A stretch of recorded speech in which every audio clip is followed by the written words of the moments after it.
नमस्कार मित्रांनो, आता सध्या आपण आहोत बुलढाणा जिल्ह्यात आणि सिंदखेडचा राजा म्हणजे जिजाऊ मातेंचं इथं माहेर आहे.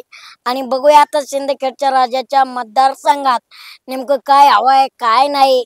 आणि सिंदखेडचा राजा राजा आहे, पण आता त्या राजाची प्रजा आहे, ही प्रजा कशी सांभाळते कारभार. पुन्हा इथं राजेंद्र शिंगणे साहेब आहेत, अनेक महायुतीचे महाविकास आघाडीचे उमेदवार आहेत आणि इथं तीन तिघडा म्हणजे काम तर बिघडा होणारच. तुम्हाला माहिती आहे 100%. तीन उमेदवार टप आहेत आणि सगळ्यात महत्वाचं आराध्य दैवत छत्रपती शिवाजी महाराज आणि जिजाऊ मातेंचं माहेर घर असल्यामुळं या सिंदखेडचा राजाचा विकास झालाय का हे पाहायला मिळणार आहे आपल्याला.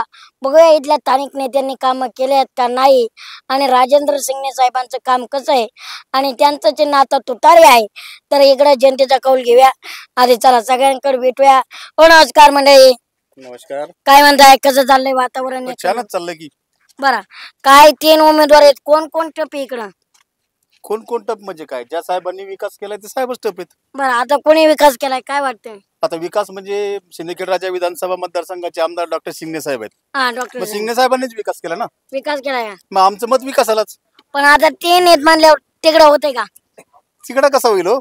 नाही होत. नाही, शक्यच नाही. हा. तिकडा कसा होईल? ज्या साहेबांनी विकास केला त्या साहेबांनाच मतदान करणार ना मंडळी. सिंदखेडच्या राजाचा विकास झाला का? सिंदखेड राजाचा विकास आता तुम्हाला दिसतोय की हे बा इथं हा. हे सगळी दुकानं वगैरे सगळे आणि बरं. विकास म्हणजे साहेबच विकास करणार आहे, त्याच्यामुळे विकास झालेलाच आहे हा. ना सिंदखेड राजाचा.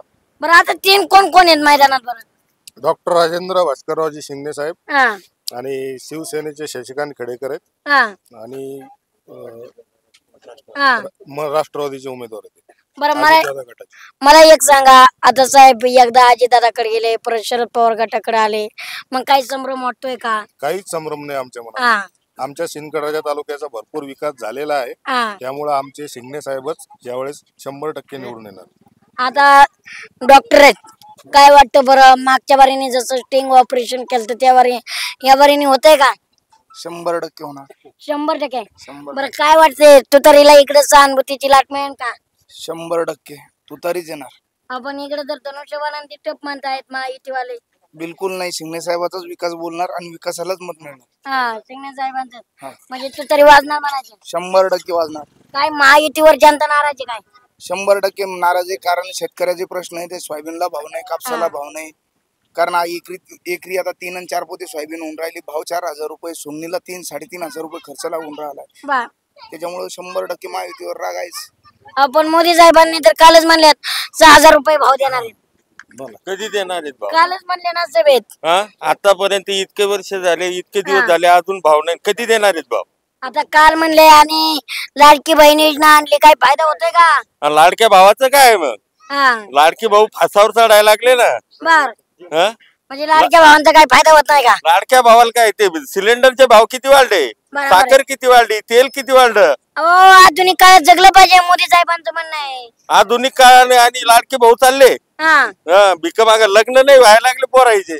आपण आता लग्न नाही व्हायला लागले, त्यात मोदी साहेबांचंच लग्न नाही झालं म्हणलं, मोदी साहेब कसं पुरे बघतील? आणि मग ते कुटुंब चालू शकत नाही, देश काय चालवतील ते? हा? कुठेतरी संताप दिसतोय का महायुतीवर? खूप संताप आहे इकडे महायुतीला. इथे डॉक्टर राजेंद्र शिंगणे साहेब भरपूर मतांनी इथे निवडून येणार. म्हणजे शिंगणे साहेब भरपूर मतांनी येणार म्हणाले. हो हो, यात काही शंका नाही. बर, अहो पण आजोबा काय म्हणताय, पांढरी टोपी कोणाच्या मागे उभा राहते? आम्ही शिंगणे साहेबाच्याच मागे उभे शिंगणे साहेबाच्या मागे. आणि आमचे शिंगणे साहेबच निवडून येणार आहेत. मोदी साहेब तर म्हणते आजचे दिन आणले, आता नाही, आजचे नाही, दिन काय याचे खराब दिन आणले त्यांना, हा. आजचे दिन नाही. अहो, काल दिन आलं का नाही? हा. काही नाही, काळं धन नाही. अहो, कोणी धन नाही, काहीच नाही. हा. हा. पण हे अजून काढले लोक त्यांना सारे. महायुतीवाले काय म्हणतायत हा. की काँग्रेसने राष्ट्रवादीने 70 वर्षात उलट देश लुटलाय म्हणते. नाही नाही, काही लुटलं नाही. मग काय वाटते? त्यानं सगळं नुकसान केलं, काहीच हा. फायदा नाही आमच्या शेतकऱ्याचा, काहीच नाही माहिती. कोणताच काय फायदा आहे? लाडकी बहीण केली की म्हणतात? अरे कशाचे लाडके बहीण, सगळे भांडणं लावले घराघरात. त्या हा. लाडक्या बहिणी तर भांडणं लावले सगळे घरात. भांडण लावली. मग दोघांच्या काय काय घरात भांडण, काय खरं? हा. आमचे शिंगणे साहेबच निवडून येणार शिंगणे साहेब आणि त्यालाच मतदान सगळं होणार. त्यांनाच मतदान हो झालं. हो. पण इकडे तर 3 उभे आहेत. हा, असू द्या ना, हा. असू द्या ना, काय होत? आणि महायुतीवाल्यांकडे तर नेते भरपूर आहेत. हा, असू द्या ना, हा. असले तरी आमचे साहेब येणार. सूत्र जुळत आहे का? हा. आपण आता मला सांगा, एकनाथ शिंदे साहेब तिकडे गेले, अजित दादा तिकडे गेले, मग पवार साहेबांकडे राहिले कोण? पवार साहेबांसंग पायसाल तुम्ही किती राहतात आता? हा. पवार साहेबाची सत्ता येणार आहे, शरदचंद्र पवार साहेबाची. आता आता बहिणी तर तिकडे आहेत. बहिणी तिकडे गेल्या तर त्याच्या बायकोला मी लाडकी बहीण म्हणा मी 5,000 रुपये देतो महिना दिलं. हा, म्हणजे लाड- 5,000 रुपये त्याच्या द्यायला बहिणीला देतो मी लाडकी बहीण होऊन इकडे वापरून पाय म्हणा इकडे कसं हा. होतं. म्हणजे 1,500 काय होत नाही. अहो, सगळा घोडा लागून गेला ना. हा, 1,500 काय होऊन राहिलं, रोजचे 200 रुपये क्वार्टर लागतात त्याला. बरोबर बरोबर आणि मग काय देतील त्या घरी रट्टे खाऊन राहिले 1500 रुपये घेऊन. बरोबर बरोबर. हा म्हणजे क्वार्टर सुद्धा घेत नाही म्हणायचं 200 रुपयात. काय तंबाखून तिथे लांबच राहिले. ते भेटतच नाही ना. हा. हा? मग काय वाटतं बरं, या मतदारसंघात बदल पाहायला मिळेल काय? या मतदारसंघात डॉक्टर राजेंद्र शिंगणे साहेबांनी एवढा विकास केलेला आहे, तितका बरं. विकास आतापर्यंत कोणीच नाही केलाय. 25 वर्षापूर्वी डॉक्टर राजेंद्र शिंगणेच आघाडीवर आहेत पण आणि आता इथेच आघाडीवर आता राहणार. मला सांगा, लाडकी बहीण आहे ठीक आहे, जाऊ दे 1,500. हा. पण मग सरसकट राबवायला पाहिजे होती का? काय वाटतंय बरं, अहो, याच्यात वय का आणलं असं? अहो इथं काय सगळेच बेकारी दिंगले, पोरं हा. बेकार आहे, त्याचे लग्न होऊन राहिले, शेता पिकून नाही राहिले, हा. त्याच्या सोयाबीनला भाव नाही, कापसाचे भाव नाही. हा, मोदी आणि सरकार कशा तर त्या- म्हणते त्या लाडक्या बहिणीच्या याच्यानं भागताय का त्याचं?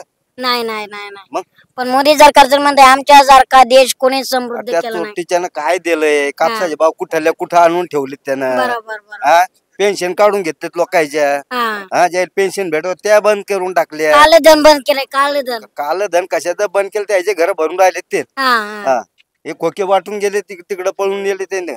बरं, आता खोक्याचा मुद्दा आलाय म्हणून विचारतो. ते म्हणतात हिंदुत्व हिंदुत्व, काँग्रेस बरोबर गेला तर बाटेंगे तो काटेंगे. नेमकं ही काय जाहिरात चालू आहे? आमच्या भागात हिंदू मुस्लिम हा एकूण एकाचे सण साजरे करतात. हा इथं कधी मुसलमानाने दंगा केला नाही, की मराठ्याने त्याला हे केलं नाही. हा. हे प्रत्येकाच्या सुख दुःखात सगळे हजर आहेत. मग यांनी ही हे- घोषणा का उठवली हे वाटते? घोषणा ते हिंदू हिंदू दाखवून राहिले. आता हा. हिंदू पायसाल तर सगळ्या पदावर हिंदू आहेत. हा कोणत्या सगळ्या पदावर हिंदू आहेत. मग हिंदी काटेंगे तर बाटेंगे कोणता राहिला प्रश्न त्याच्याला? मग आता ही का वाटतं, हे राजकारणासाठी चालू हे आहे का? राजकारणासाठी चालू आहे. हा हे खेड्यातल्या लोकांना बोलवायचं, हे ते करायचं. हा. कटेंगे बटेंगे हेच नाही राहिलं. बर, आजोबांना विचारा, काय वाटतं आजोबा, ही जी घोषणा आहे पहिलं तुमच्या काळात असं होतं का बाबा? जातीवर राजकारण होतं का? आता नवीनच घोषणा यांनी काढल्यात, विकासाचे नाही का, बाटेंगे तो काटेंगे, म्हणजे काय नेमकं? अरे आम्हाला ते नाही समजत, पण आमचे शिंगणे साहेबांना जे काय सगळं केलं चौकून सगळ्या हा. बुंद्या तालुक्यात हा. असं कोणत्याच नेत्यानं केलं नाही आतापर्यंत. बर, हा फडणवीस साहेब तर म्हणतात मी रस्ता केलं. अरे समजा. कशाचे रस्ते न कशाचं काय केलं, सगळा नाश करून टाकला. हा. भाव आहे का कोणत्या मालाला? आमचे भाव आहे का शेतकऱ्याचे? राबून राहिलो तर. आता मला सांगा, फडणवीस साहेब जेव्हा विरोधी पक्ष नेत्यात होते तेव्हा पहिलं आंदोलन कापसासाठी तर त्यांनी केलं. हा काय केलं का मग एखादं हा. काही हे केलं का? कर्ज माफ केलं का? केलं का त्याच्या काळात कुठं कर्ज माफ केलं का? काय केलं का? पण लाडकी बहीण आणली ना राव त्यांनी. लाडकी बहीण कशाला आणली? भांडणं करायला घरात, बरोबर. नवरा बायकोचे. हा. मग काय केलं? याच्यामुळे नवरा बायकोची भांडणं लागतात आमचे म्हणायचे. साहेबांना सगळं होय. काय केलं? तुम्ही म्हणले टाळ वाजून, म्हणजे टाळ वाजून त्यांनी हो उठवलं. पंकजाताई आणि फडणवीस साहेब यांनी हा. दिंडी काढली होती, त्यावेळेस त्यांचं सरकार नव्हतं तेव्हा. हा आणि त्यावेळेस सोयाबीनला काय भाव होता? 10,000 लोक सोयाबीनचा भाव गेला हा. होता. आणि यायचं सरकार आल्यापासून 5,000 बी नाही भेटून राहिले. हा. 4,000 वर आले सोयाबीन. आता दिंडी तर नाही, पण रस्त्यावर सुद्धा दिसणार ना. रस्त्यावर काय दिसणार? बरोबर आहे. लोक दाखवून देतील ना. हो, म्हणजे कार्तिकी वारी येऊन सुद्धा फडणवीस साहेबांनी दिंडीत यायला पाहिजे होतं, साधं काय ना. काय वाटतंय बरं एकंदरीत तरुणांच्या मनात कुणाची क्रेज आहे? तरुणांच्या मनामध्ये असलेले असंख्य प्रश्न हा. या सगळ्या माध्यमातून जर विचार केला तर आजचा तरुण हा खऱ्या अर्थानं महाविकास आघाडीच्या बाजूने कौल देण्यासाठी सज्ज हा. झालेला आहे. पण महायुतीवाले तर म्हणतात तरुण आमच्याकडे सगळे. महायुतीनं गेल्या 2.5 वर्षामध्ये अतिशय घाणेरड्या पद्धतीनं राजकारण करून हा. त्या महाराष्ट्राची संपूर्ण वाट लावली. आणि याच गोष्टीचं आज रोजी बेरोजगारी असेल, युवकांच्या अनेक समस्या असतील, त्यानंतर जातीमध्ये भांडणं लावण्याचं काम केलं असेल, या सगळ्या दृष्टिकोनातून जर पाहिलं, शेतीमालाला भाव नाही, अशा असंख्य प्रश्न आज रोजी महाराष्ट्र समोर उभे आहेत. आणि या सगळ्यांचा विचार करून तरुण पिढीने एक निर्णय घेतलेला आहे की यावेळेस आपल्याला 85 वर्षाच्या तरुणाला साथ द्यायची आहे, बरं. शरद पवारांना साथ द्यायची आहे. पण एकंदरीत गुजरातला प्रकल्प गेल्यामुळे कुठेतरी जनतेत संभ्रम वाटतोय. गुजरातला प्रकल्प नेण्यामध्ये खऱ्या अर्थानं महायुतीचं सरकार असमर्थ आहे. याचं कारण असं आहे की महाराष्ट्रामध्ये जर का प्रकल्प आले असते तर अनेक लोकांना, युवकांना रोजगार भेटला असता आणि आजी बेरोजगारीची समस्या आहे ही खऱ्या अर्थानं कुठेतरी थांबली असती. पण ते न करता गुजरातला जो काही हे प्रकल्प घेऊन जाण्याचा जो काही घाट त्या ठिकाणी घातलेला आहे हा महाराष्ट्राच्या दृष्टिकोनातून अतिशय घातक आहे. आणि ही जी गोष्ट आहे हीच प्रामुख्यानं बंद करायसाठी आम्ही सगळ्यांनी शरद पवार साहेबांच्या पाठीमागं खंबीरपणे उभं राहिलं पाहिजे. महाविकास आघाडीचं काम केलं पाहिजे अशी मी सगळ्याच लोकांना या ठिकाणी तुमच्या माध्यमातून विनंती करतो. नक्कीच. आणखीन आपण जनतेचा कौल घेत आहोत. इकडे महिला वर्ग बी आहे. काय वाटतंय आज ताईंना विचारूया. काय म्हणताय ताई, काय चाललंय? काय नाही, काय म्हणते महागाई त्रस्त केलं शेतकऱ्यांना, सर्व लोकांना. काय वाटलं होतं का एवढी महागाई कधी होईल म्हणून? कधीच नाही वाटलं. बर, काय लाडक्या बहिणीचा फायदा होतोय का? काही लाडक्या बहिणीचा फायदा होत नाही. काय लाडक्या दाजीचं कंबरट मोठं आहे बहिणीमुळं? लाडक्या बहिणीचा फायदा, दाजीचं कंबरट मोठं लावलं. 2012-13 मध्ये सोयाबीनचे मालाचे भाव होते, आज येते. आणि किराणा वाढवला, पुन्हा मजुरी वाढवली, सगळं बाकी सगळे भाव वाढवले. शेतीमालाचे भाव जास्त जागेवर 12-13 पासून. मग आपण मोदी साहेबांनी काल म्हणले ना 1000 रुपये भाव देऊ देतील तेव्हा. आता बाग नाही देणार. आता काय आज लोक मरायचे 10 एकरात 2-2 पोते सोयाबीन होऊन राहिली. काय राहून राहिलं आम्हाला? मग काय राहून राहिलं? बरोबर आहे. मग ते 1500 तुटक्या पैशाने काय होणार आहे आमचं? तेलाचे भाव कुठे? तेलाचे भाव कुठे? सोयाबीन काय? सोयाबीन आमच्या सोयाबीन भाव आहे का? तेलाला भाव कसे वाढवले? नाही. मग बरोबर आहे. तेल जागतिक दर्जावर येतं, सोयाबीन काय जागतिक दर्जावर येत नाही. काय सोयाबीनचं काय खरंय? सोयाबीनात मी ते पामाला पोत नाही राहून राहिलो इतके कष्ट करून. बरोबर आहे. एका एकरात एक पोत नाही राहून राहिलं.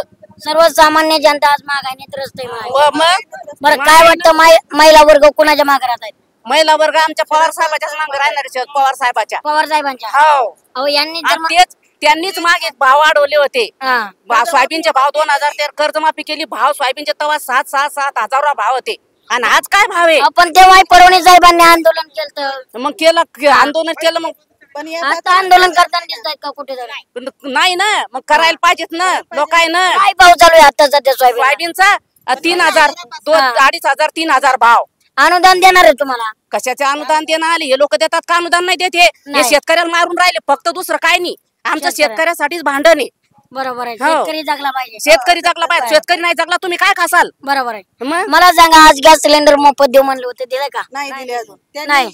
अरे, पैसे पण कोणते भेटले अजून? भेटले नाही ना. आता आमचं सरकार आलं तर 3,000 देणार आहे. बर, म्हणजे तुमचं सरकार आलं तर 3,000 रुपये देणार आहे. हे आम्हाला 1.5 तरी कोण भेटले अजून. आणि ते बी सरसकट देणार आहे का?